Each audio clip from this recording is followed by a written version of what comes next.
皆さん、こんにちは。আজকে আমরা কাঞ্জি দেখব নিরানব্বই পঁয়তাল্লিশ থেকে N5।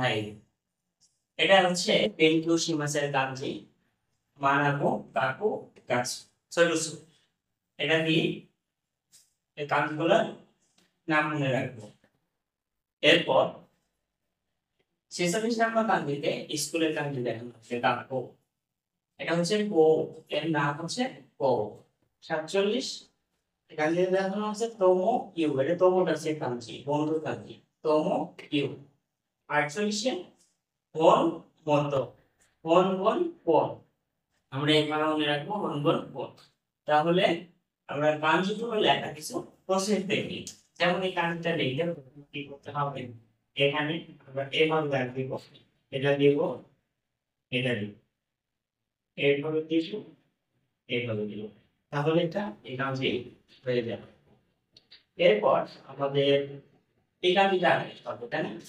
প্রথমে আমরা এটা দিব, এটা দিব, এটা দিব, এরপর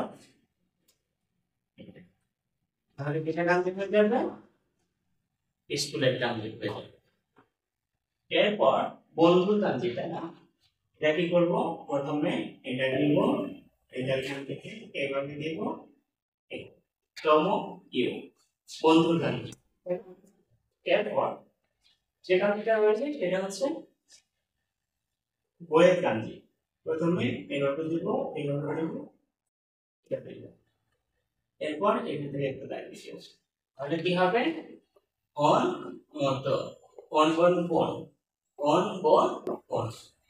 এভাবে আমরা কাঞ্জিগুলোর নাম যদি মুখস্থ করে নিতে পারি, আমরা শব্দার্থগুলো দেখার সাথে সাথে চিনতে পারবো। ধন্যবাদ সবাইকে। এর পরের ক্লাস আমাদের 49 থেকে শুরু হবে। কাঞ্জি 110টা পর্যন্ত আমাদের N5 এ রয়েছে। ইনশাআল্লাহ এই 110টা আমরা শেষ করব।